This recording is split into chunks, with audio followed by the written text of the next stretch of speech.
terremotos, furacões, inundações, tornados. Tá descendo agora. E queimadas. A fúria da natureza desperta. Podemos controlar o caos? Agora a ciência da sobrevivência. Controle de danos em maravilhas modernas.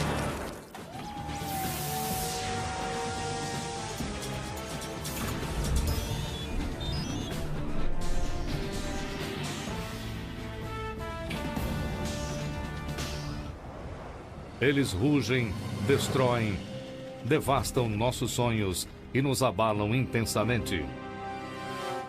São conhecidos como desastres naturais.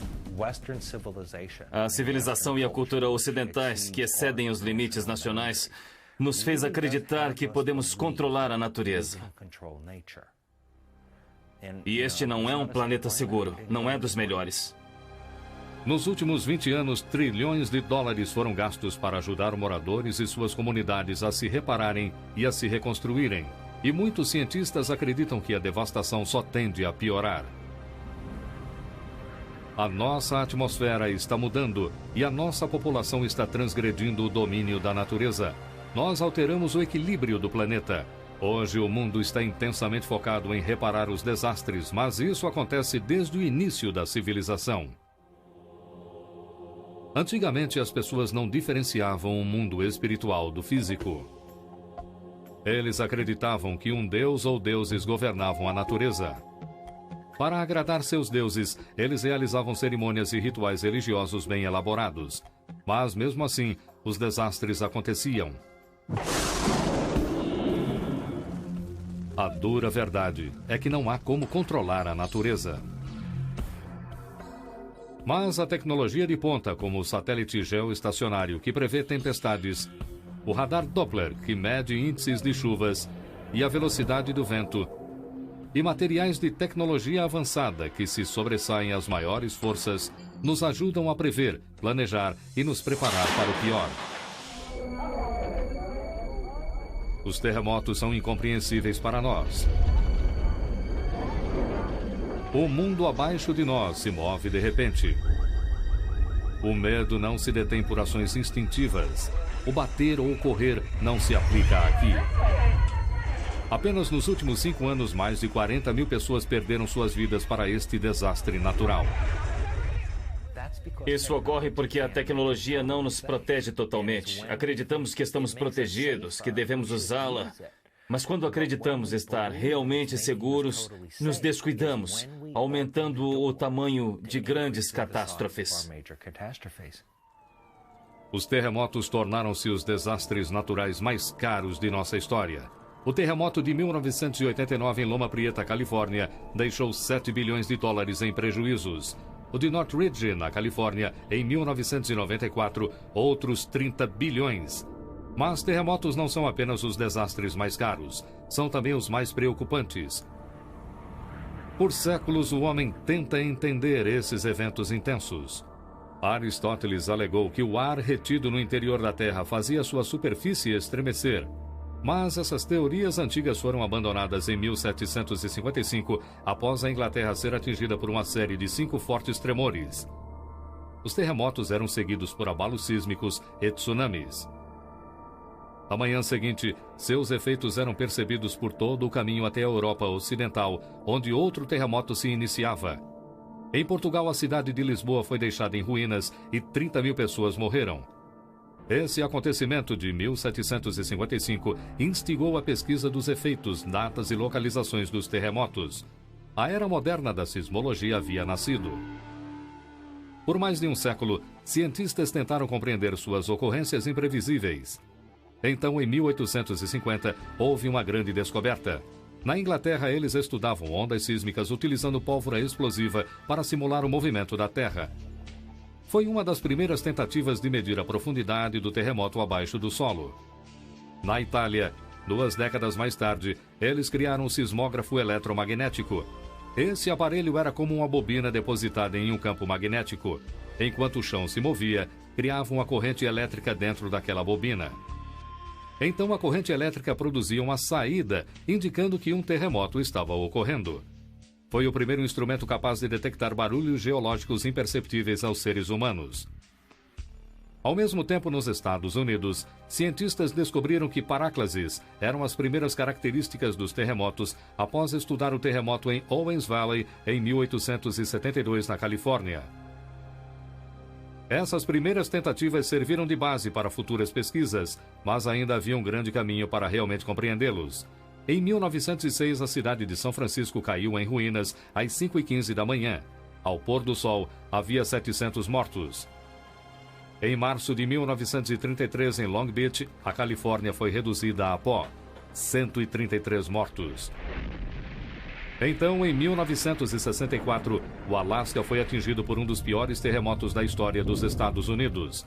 A cada tremor, mais se entende sobre seu comportamento, mas prever a repentina movimentação da Terra ainda era um mistério. Em janeiro de 1975, cientistas chineses tentaram dar um fim a essa força destrutiva. Eles registraram as observações de 100 mil voluntários. Eles eram como radares humanos. Observavam e relatavam pequenas mudanças no ambiente e no comportamento animal. Após 5 semanas, os cientistas acreditavam que havia evidências suficientes para sugerir que um terremoto se aproximava. A população da cidade de Haicheng foi alertada para evacuar ou ficar fora da cidade pelos próximos 2 dias. Em 4 de fevereiro, um grande terremoto aconteceu. A cidade foi destruída, mas milhares sobreviveram. Infelizmente, os chineses tiveram pouco sucesso em continuar o estudo. Os chineses foram os primeiros a ter a ideia de utilizar a observação de animais para prever terremotos. Mas nos Estados Unidos, cientistas olhavam para o céu atrás de respostas. Eles esperavam fazer uma conexão entre as fases lunares e a força das marés, após estudarem o terremoto de Long Beach em 1933 e outro tremor na Califórnia, localizado em San Fernando Valley em 1971. Ambos aconteceram em dias de eclipse lunar. Mas são muito poucas evidências para sugerir que a conexão seja mais que uma coincidência. Hoje, o Serviço Geológico dos Estados Unidos conduz e apoia os estudos da previsão de futuros tremores. Essas pesquisas incluem a instalação de tiltímetros no solo para a averiguação do seu movimento e o estudo dos padrões dos terremotos. Ao analisar a frequência dos últimos terremotos, os cientistas podem projetar melhor a probabilidade de futuros estrondos.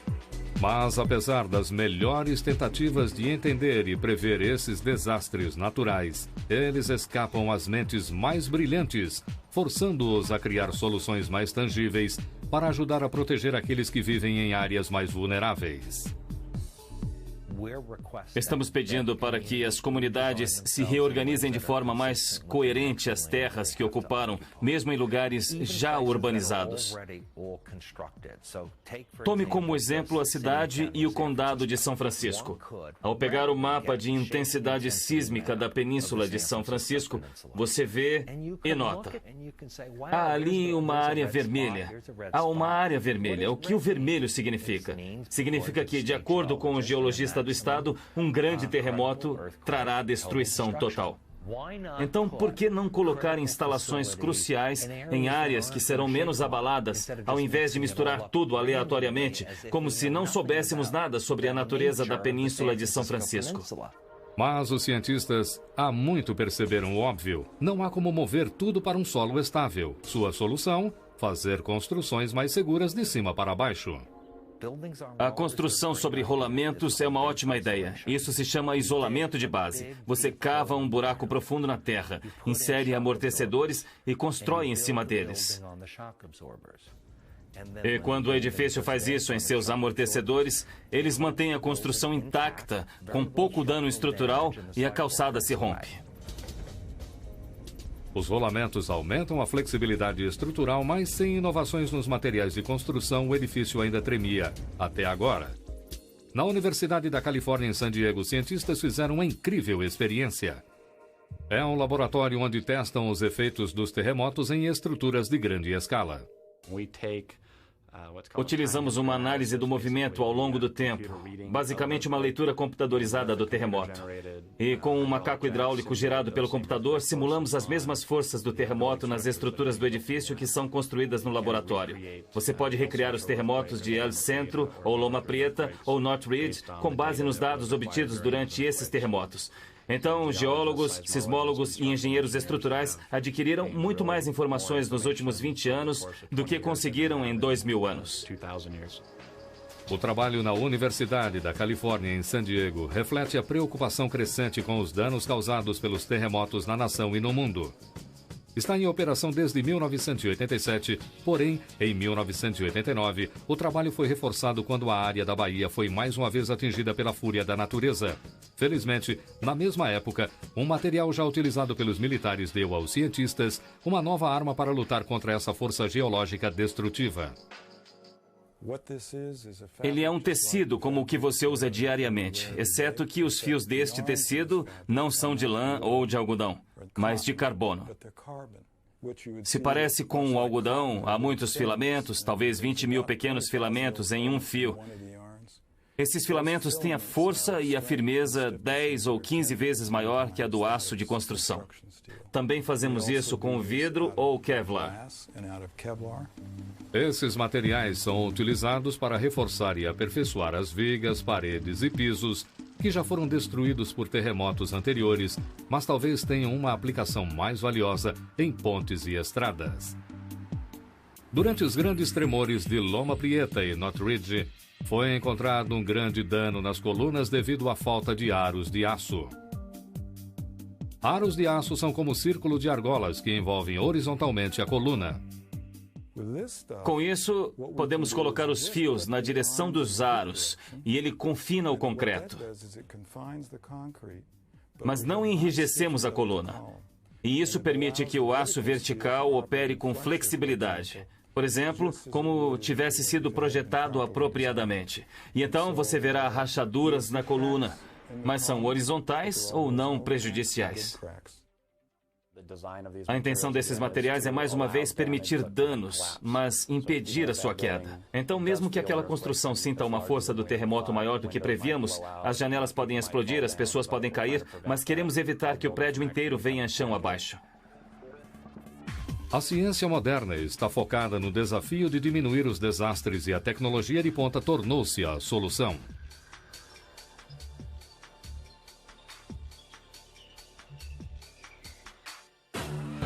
O terremoto de São Francisco de 1906 produziu uma ruptura na superfície da Terra, medindo 470 quilômetros. Um furacão se forma, se junta a corpos de água e arrasa a paisagem. Comum às comunidades costeiras dos Estados Unidos, o furacão tornou-se um intruso caro que retorna com frequência. Muito antes dos colonizadores navegarem até o Novo Mundo, essas poderosas tempestades eram conhecidas por muitas tribos nativas. Eram os Huracões, os maus espíritos do mar para os índios de Porto Rico. Os maias as conheciam como Huracão, um dos deuses da tempestade mais temidos. Quando os espanhóis chegaram, eles a adaptaram a palavra para o seu idioma, chamando-as de huracans. E quando os colonizadores ingleses escreveram a sua terra natal relatando esse terrível fenômeno, eles o chamaram de Hurricane ou Harricane e, finalmente, Hurricane. Os furacões são formados nas águas quentes do Atlântico Norte. Seu nascimento e sobrevivência dependem de duas coisas: calor e umidade. Quando encontram o ar frio, eles morrem. Mas durante os meses do verão e do outono, as condições apropriadas para repeli-los naturalmente são difíceis de serem encontradas. Com o passar dos anos, existiram muitas teorias sobre a melhor forma de derrotar essas tempestades de vento. Em 1947, cientistas consideraram a ideia de utilizar a bomba atômica na esperança de destruir as poderosas nuvens de redemoinhos que dão força ao furacão. Mas a ameaça de espalhar a radioatividade interrompeu o teste. Em 1962, eles esperavam descobrir uma maneira de refreá-los alterando a direção do vento, mas isso também falhou.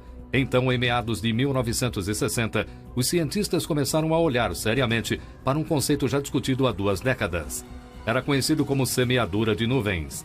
A ideia básica era manipular as áreas mais afetadas pelos furacões, jogando iodeto de prata na parede de nuvens que circunda o olho. A semeadura de iodeto de prata poderia criar nuvens mais rapidamente, interrompendo a passagem de ar. As nuvens então se espalhariam e girariam mais lentamente, fazendo com que a tempestade perdesse sua intensidade. A teoria parecia bastante viável, porém no final de 1965 ela foi abandonada. Os políticos a aboliram. Não façam isso no meu território, mas no quintal de outra pessoa. Não gosto da incerteza do que poderá acontecer. E se vocês semearem e se tornar mais forte ao invés de mais fraco? E se ela virar e atingir alguém inesperadamente? Foi você quem fez isso? Será capaz de provar o contrário? Enquanto alguns cientistas tentavam deter essas tempestades, outros tinham mais sucesso em prevê-las, especialmente quando o satélite geoestacionário foi criado em 1960.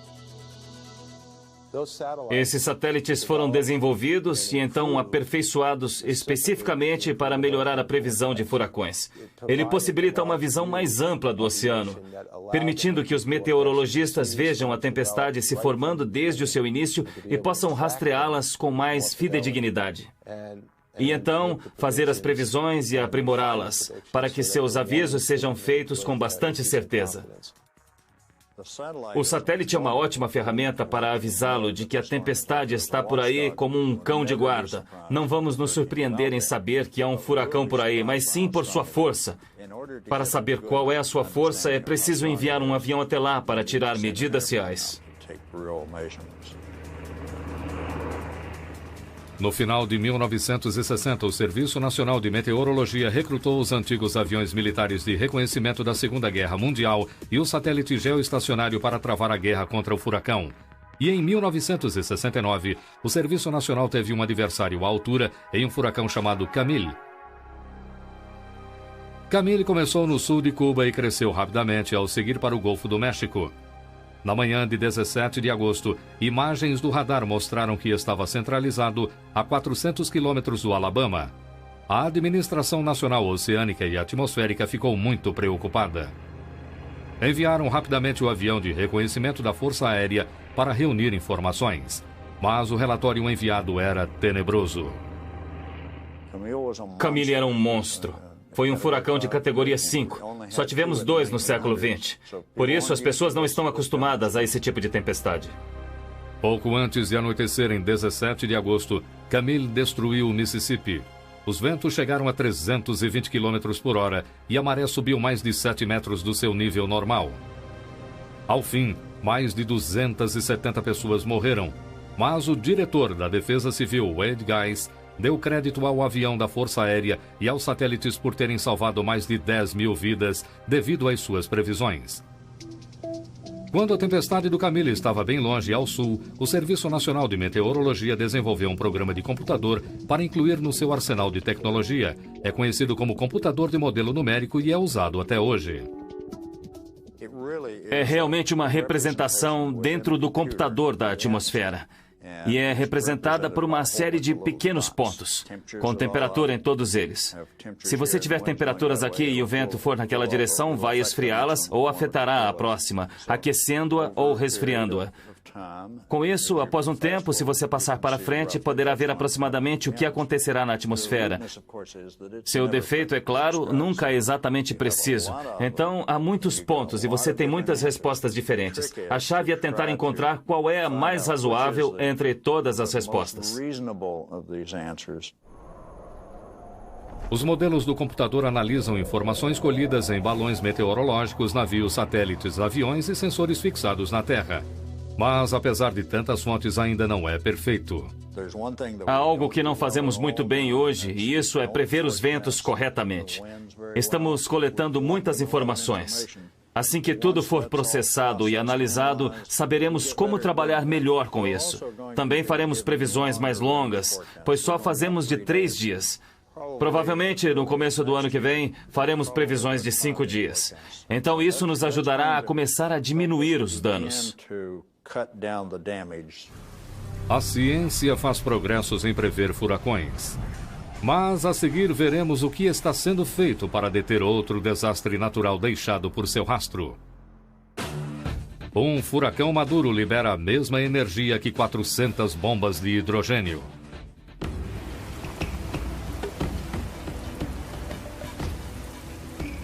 Desde os tempos bíblicos até os dias atuais, os desastres mais mortais começam na água. Noé e sua arca viveram por muito tempo no imaginário popular, mas as antigas civilizações entendiam muito bem o poder da água.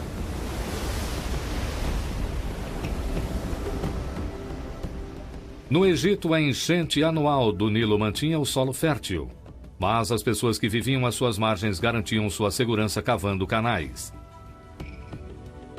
Durante os meses de seca, a água contida por esses canais se espalhava pelos campos e irrigava a terra. Mas se a enchente fosse muito severa, os egípcios tinham que reconstruí-los mais uma vez, assim que a época de chuvas passava. Hoje, como nos tempos antigos, o impacto dos danos das enchentes ainda é uma preocupação. Nos Estados Unidos, todos os estados têm pelo menos uma área de inundação. Todos os anos, em todas as estações, algumas partes do país ficam debaixo d'água, resultando em custos anuais de mais de 2 bilhões de dólares. A causa varia. Há tempestades de furacões, as margens transbordam, represas quebram, nuvens se chocam e as pessoas e as indústrias se mudam para planícies inundadas, alterando a diminuição e o aumento natural das águas. Mas mudanças significativas na previsão e prevenção de enchentes não eram empregadas até a virada do século XX. Em 1913, o sudoeste de Ohio ficou inundado pela chuva que durou vários dias. Os rios subiram mais de 3 metros. 450 pessoas morreram. Aquele evento foi fundamental não apenas por ser tão devastador, mas como consequência, a legislação do estado de Ohio aprovou o que chamamos de Lei de Conservação de Ohio. E isso permitiu a criação de distritos de conservação para construir reservas e também diques, e assim gerenciar as atividades de diminuição das inundações. Havia alguns diques na enchente de 1913, mas foram mal feitos. Esse foi o primeiro momento desse século em que se reconheceu que era preciso um reforço na coordenação para lidar com a diminuição das enchentes. Mas os esforços para diminuir o número de enchentes foram exclusivos de Ohio até 1927, quando o rio Mississippi transbordou. A inundação durou meses, afetou mais de 400 milhões de quilômetros quadrados e matou mais de 200 pessoas. Ela cruzou as fronteiras entre o estado de Illinois até o Golfo do México. O prejuízo foi tão dramático que forçou o governo federal a dar uma boa olhada em seu papel na prevenção de desastres. Logo depois, o Congresso aprovou uma lei tendo Ohio como modelo. O Corpo de Engenheiros do Exército americano agora era responsável por desenvolver projetos de construções de reservatórios que segurariam o excesso de água, meios de desviar a água das comunidades e também diques para uma grande camada de terra ou pedra para segurar a inundação. E pela primeira vez, o Serviço Nacional de Meteorologia foi solicitado legalmente para instalar medidores nos rios para estudarem as enchentes. A legislação se provava eficaz a não ser que a chuva chegasse rápido demais. E em 1972 foi isso que aconteceu. Após o anoitecer, uma tempestade chegou a Black Hills, no sul de Dakota. 500 milímetros de água caíram em apenas algumas horas. A represa da cidade funcionou, mas depois quebrou. Rapid City ficou debaixo d'água sem aviso. Perdemos mais de 250 pessoas em um período de 6 horas em Rapid City. Isso nos mostrou que para as chuvas intensas e de formação rápida, ainda não as tínhamos sob controle, em termos de prevê-las e alertar a população. Para piorar a situação, o furacão Agnes se formou na costa oeste apenas algumas semanas depois. Ele atingiu o suprimento de umidade do Golfo e o levou para a Pensilvânia, West Virginia e depois Nova York. No total, foram 120 mortes e 10 bilhões de dólares de prejuízo. Um dos acontecimentos mais importantes do Agnes é que passamos a saber que furacões podem produzir enchentes de água doce. Por muito tempo, demos ênfase às tempestades que aumentam com os furacões. E agora chegamos ao ponto de enfatizar tanto a força da tempestade que a enchente de água doce tornou-se a mais mortal dentre as associadas aos furacões. Hoje, o Serviço Nacional de Meteorologia responde com uma linha tecnológica vital de comunicação, o radar Doppler. O radar Doppler é uma antena de rotação de alta potência que emite ondas de rádio. Quando há gotas de chuva, cristais de neve ou granizo na atmosfera, as ondas do radar os detectam. Essa informação é então convertida em imagens que mostram aos meteorologistas a localização e a intensidade da queda. A maioria das pessoas sabe que pode estar em um dia no trabalho, num dia de verão, e pode chover muito, inundando o seu local de trabalho. E chegam em casa e descobrem que não choveu por lá. Então, esses medidores que estão a 30, 50 ou 160 quilômetros de distância um do outro podem captar esses eventos ou não. O radar essencialmente faz a captura. Ele registra toda a área. Então, não perdemos o que acontece entre esses medidores.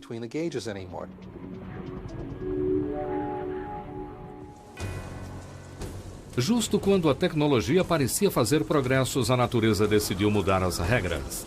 As enchentes de 1993 no meio oeste foram registradas como as piores do século XX. Por mais de 2 meses, choveu, fazendo com que represas e diques submergissem. Os estragos se estenderam do Missouri a Iowa até Illinois. As represas e diques, na verdade, aumentaram os danos por 2 motivos. Aumentaram a velocidade da água, pois tinham um caminho estreito e canalizado. E segundo, muitas das comunidades atrás dos diques ou abaixo da represa que imaginaram estar a salvo se arriscaram mais do que se não houvesse uma represa ou dique ali. Após 1993, o governo federal decidiu que, em alguns casos, não havia como impedir as enchentes. As pessoas teriam que se mudar para longe do perigo. Para resolver esse problema, eles deram início a um programa voluntário de compra e venda de casas localizadas nos locais de maior perigo. E pela primeira vez os proprietários tinham uma opção. Se quisessem vender, o governo avaliaria a sua propriedade, compraria o terreno, destruiria a casa e restauraria o local para um estado mais natural, para que nada mais fosse construído. O programa provou ser um sucesso. Mas, para aqueles que não tinham interesse em vender, o governo federal oferecia maneiras de limitar os danos e o perigo através do projeto Impacto. Hoje, mais de 200 comunidades em risco avaliam maneiras baratas de fortalecer as casas contra os desastres naturais, como enchentes e furacões. Em sua lista de recomendações estão instalar janelas contra tempestades para evitar que ventos fortes quebrem os vidros, substituir portas de madeira pelas de batentes de aço para proteção contra os escombros voadores, e para proteger o teto, instalar um reforço de apenas $2, conhecido como suporte contra furacões. Cada um desses itens foi testado, depois novamente testado em locais como este, localizado em Texas Tech. Todos os itens provaram realmente funcionar como sistemas de segurança contra vendavais e escombros voadores. Mas quando altos níveis de água entram na jogada, aqueles que moram em áreas de risco enfrentam outros problemas. Para protegê-los, o projeto Impacto desenvolveu um sistema de levantá-los e transportá-los para áreas seguras. Com um custo de $10 mil, as casas são elevadas sob estacas. O solo é perfurado e a casa é construída sob as estacas com um sistema de vigas mestras circundando-a e depois são ajustadas. Essas casas podem ser erguidas por um guindaste, colocadas sob as estacas e depois são colocadas com segurança nas vigas. Fomos atingidos por 2 furacões este ano, Dennis e Floyd, e essas estruturas que foram construídas não sofreram nenhum estrago, a não ser algumas janelas quebradas pela tempestade. A ciência faz progressos na previsão, preparação e planejamento meteorológicos, mas há a seguir uma força tão violenta que parece explodir do nada. 150 milímetros de água corrente podem derrubar uma pessoa, enquanto 610 milímetros podem fazer um carro flutuar. Os tornados são as manifestações mais violentas da Terra. Eles se formam, se dividem e se multiplicam. Sobem alto e voltam ao solo. Eles viajam a velocidades assustadoras. Um tornado fraco se move a 160 km por hora, mas um tornado forte gira a 320 km horários. E o tornado mais violento rodopia em velocidades registradas acima de 480 km por hora. Eles destroem indiscriminadamente e a sua direção é imprevisível, como o prejuízo que deixam para trás. Não vivemos num mundo livre de ameaças. Na verdade, temos que escolher com quais ameaças queremos viver. E isso cabe à pessoa decidir. Estou disposto a correr este risco. Mais de 1.200 tornados são registrados todos os anos, mas apenas 2% são classificados como violentos. Violentos o bastante para levar a atenção dos cientistas de volta a 1880. As primeiras tentativas de prever tornados foram feitas por um homem chamado John Parker Phelan, do Departamento de Comunicação do Exército Norte-Americano. E Phelan, para fazer um experimento de previsão, saiu às ruas e conseguiu voluntários em várias áreas do país para registrarem tornados para ele. Mas alguns não estavam felizes com o trabalho de Phelan. Uma dessas pessoas se tornou o chefe do Serviço Nacional de Meteorologia e disse a Finlay que o seu registro de 25 a 50 tornados anuais era muito alto. Finlay foi forçado a abandonar futuras pesquisas. Como consequência, houve uma pausa no tipo de trabalho feito e no conhecimento do que acontecia. E por muito tempo, as pessoas pareciam ver os tornados como os dedos de Deus, que apontavam para um local e depois desapareciam. E se muitas pessoas morressem em uma cidade, não passava de má sorte.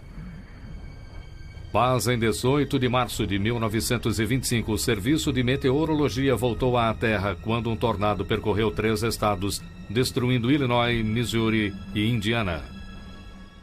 Quase 700 pessoas morreram, a maior taxa de mortalidade num único dia na história dos tornados dos Estados Unidos. Um tornado chamou a atenção do público. Em uma semana, chegaram cartas ao editor do New York Times questionando a falta de avisos prévios à população. De repente, a pesquisa sobre o maior desastre natural voltou à tona. Logo depois, voluntários começaram a desenvolver programas de vigia. Era um sistema projetado para alertar a população sobre tornados iminentes. Mas não estavam oficialmente em ação até 1940, quando os civis não foram mais os únicos a sentir os efeitos dos ciclones imprevisíveis. Em 20 de março de 1948, a base Tinker da Força Aérea foi seriamente atingida. 5 dias depois, o céu se fechou e o general Fred S. Barham perguntou ao meteorologista da base se haveria um segundo tornado. Sua resposta foi: é provável, as condições eram as mesmas. Os militares guardaram seus equipamentos imediatamente e quando o segundo tornado os atingiu algumas horas depois, o estrago foi bem menor. Pelas próximas 2 décadas, equipes de observadores continuaram atentas às áreas já atingidas por tornados. Ao monitorar cautelosamente formações de nuvens suspeitas, eles esperavam notificar a emergência aos oficiais e ao Serviço Nacional de Meteorologia antes que o desastre acontecesse.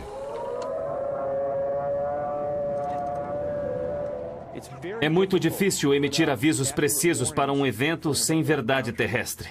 Como consequência, para os eventos recentes mais mortais dos Estados Unidos, o que aconteceu foi que não chegaram relatórios ao escritório do Serviço Meteorológico. Eles não sabiam o que estava acontecendo. Eles viam algo na tela do radar e imaginavam ser uma grande tempestade. Eu acho que vai acontecer algo ruim ali. Mas se você não recebe notificações do público sobre o que está acontecendo, você perde a confiança naquilo que vê no radar. Os eventos de 1953, por exemplo, geraram muitos programas de observação, alerta e previsão que foram criados para alertar a população.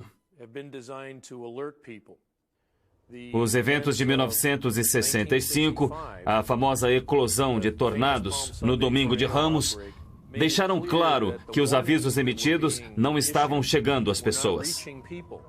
Me diga quantas pessoas tem aí. Temos cerca de 40 a 50 pessoas feridas ou mortas. Existem muitos casos graves aqui. Quer que eu chame o pessoal do hospital? Quero, precisamos de ajuda. Aqui é o general, precisamos de ajuda. Estamos com muitos feridos. Precisamos de uma equipe para atender um grande número de ocorrências. Câmbio. Está bem, vou enviar uma equipe. Limpem a área para as ambulâncias. Precisamos isolar a área. A ideia do rádio meteorológico para levar a mensagem às pessoas foi criada neste momento. Então é muito mais fácil transmitir as informações hoje para as pessoas que precisam delas por causa daquele incidente. Os eventos de 1974, em especial o chamado Super Outbreak, produziram um grande avanço na pesquisa sobre tornados. As raízes do radar Doppler estão nesta pesquisa. E apesar de ser utilizado como uma ferramenta que salva vidas com a prevenção de enchentes, após 1995, provou-se também como uma tecnologia valiosa em outras áreas de pesquisa. Hoje, cientistas que estudam tornados usam o radar Doppler para medir a velocidade do vento e a direção dos ciclones. Ele opera pelo mesmo princípio que o radar policial. Ele emite um sinal de saída e o radar pode detectar a direção do movimento deste sinal, sendo ou não na direção do radar. E isso nos permite ver o movimento do tornado. O radar realmente pode detectá-lo. Ele também detecta a rotação de tempestades com trovões que produzem tornados. E assim podemos prever a ocorrência do tornado. É um indício. Com isso, conseguimos avisá-los antes que o tornado toque o chão. Na escuta, outra circulação está se projetando no sul, na 152. Sim, está descendo agora, é um grande tornado.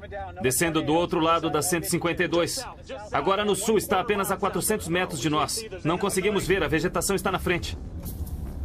Quando os tornados tocam o chão, eles viajam a velocidades registradas de 48 a 96 km por hora.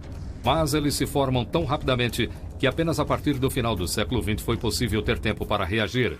O seu tempo de execução era T1, hoje é acima de 12.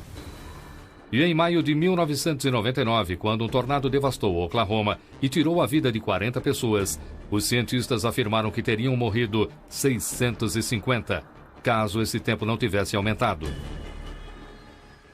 Um tornado grande tem 1,5 km de comprimento. Isso significa que em 12 minutos você poderia sair do caminho dele, se quisesse, se soubesse exatamente onde iria acontecer. Mas também é tempo bastante para ir a um abrigo. Você deve levar de 30 segundos a 1 minuto, se tiver um abrigo em casa, para sair da cama e entrar no abrigo. Para aqueles que vivem em áreas propensas aos tornados, como Oklahoma, Texas, Kansas e Arkansas, os abrigos são um meio de sobreviver. Mas a cela subterrânea deu lugar a novas casas e quartos seguros feitos de concreto. A principal razão para a construção dos abrigos de concreto é a proteção contra os destroços que vêm com o tornado. Eles são projetados para resistir. As toras de madeira, como as de 5x10, entrarem pelo teto, pelas paredes ou pela porta. Na verdade, a porta é reforçada com aço, para que nenhum objeto entre no quarto. Por isso são chamados de quartos seguros. São basicamente envoltos por concreto e aço, que são primordiais na segurança contra tornados e furacões. Casas e quartos seguros são feitos de formas de poliestireno empilhadas. Estas formas de poliestireno são empilhadas como as peças de Lego e então reforçadas com aço. Depois que o aço é colocado, o concreto é jogado no seu interior e quando o concreto endurece, um compensado é adicionado. 3, 2, 1. A integridade das casas e quartos seguros foi seriamente testada mais uma vez em Texas Tech. Lá eles dispararam toras de madeira de 5x10, atingindo paredes a velocidades acima de 400 km por hora. Essas velocidades ultrapassam a velocidade do vento de qualquer furacão e de 99% dos tornados. Após 2 anos de testes, eles provaram que, independentemente do que o tornado faça, onde ele toca ou qual seja o estado da casa, o quarto seguro e seus habitantes irão sobreviver.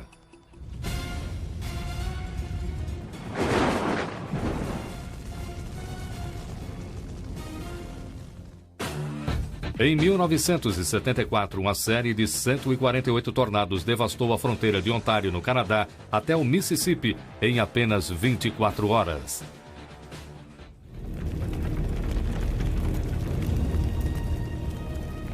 Fogo.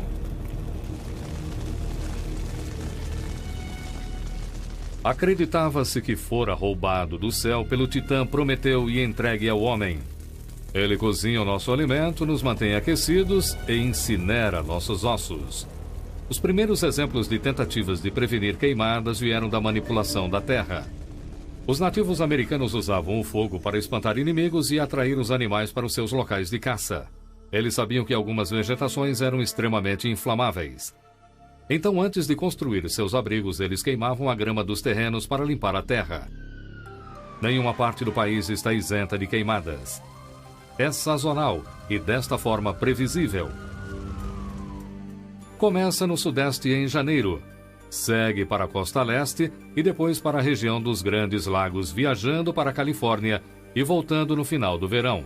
No outono, as chamas se movem para o Texas. Nos meses do inverno, o fogo completa seu ciclo migrando mais uma vez para o Sudeste. Não há nenhum local seguro nos Estados Unidos para se viver. Se você mora no Oeste, há terremotos e queimadas. Se você mora no Sudeste, há furacões e queimadas.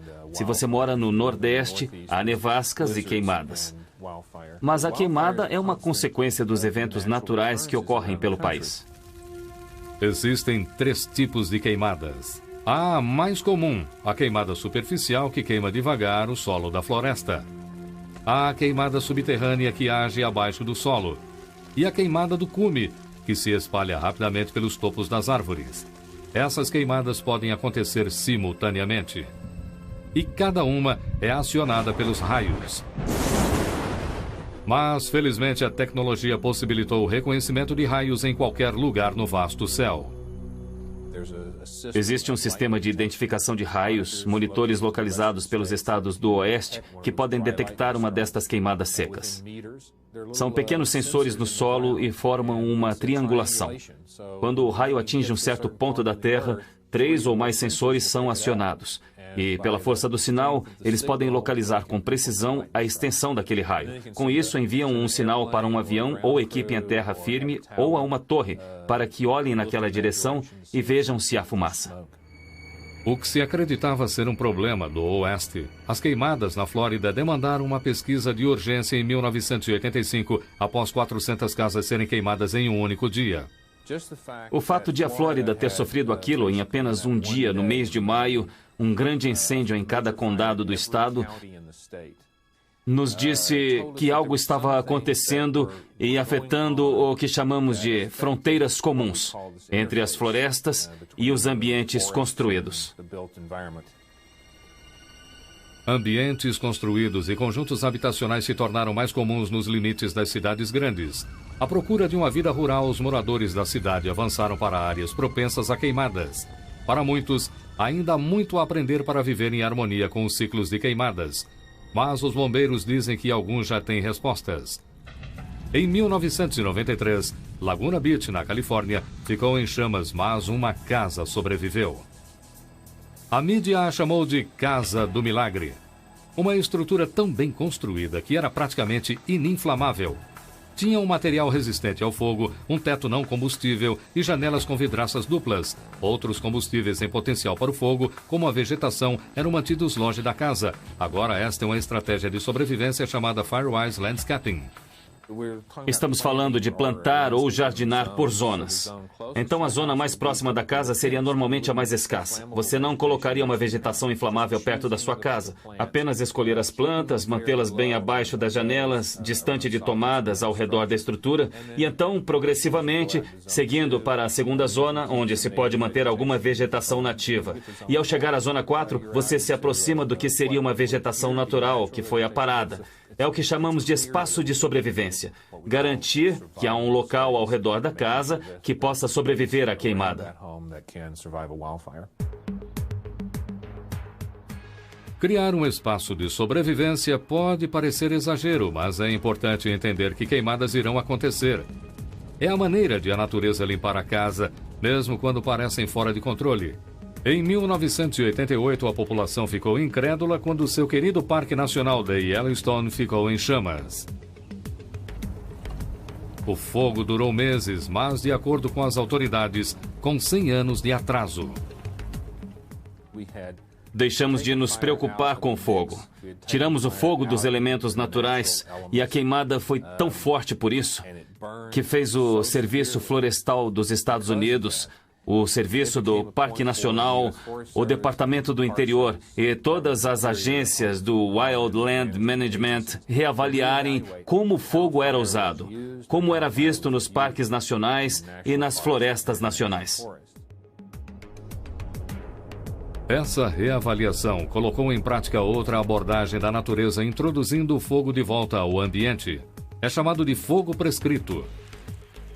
Equipes de controle de fogo altamente treinadas planejam e dão início a pequenas queimadas em intervalos regulares. Mais uma vez, eles trabalham com a natureza. Aqui eles monitoram cuidadosamente a umidade do ar. Uma umidade alta é o ideal, já os ventos fortes não. E limpar o caminho é uma necessidade. Assim que o fogo queimou a área marcada, é levado para um espaço vazio. Ali ele diminui e se apaga. Estamos voltando ao que podem chamar de Era Verde. As pessoas estão retornando às formas naturais de fazer as coisas. vivendo de maneira compatível com as terras naturais que ocupamos, ao invés de acreditar que temos controle da natureza. Parece que quanto mais compreendemos o nosso lugar no planeta, mais a nossa tecnologia nos surpreende. 3, 2, 1. Hoje, os cientistas buscam avidamente novas maneiras de controlar os desastres naturais, mas já entenderam que é a natureza quem está no controle. Versão brasileira, Etc. Filmes, São Paulo.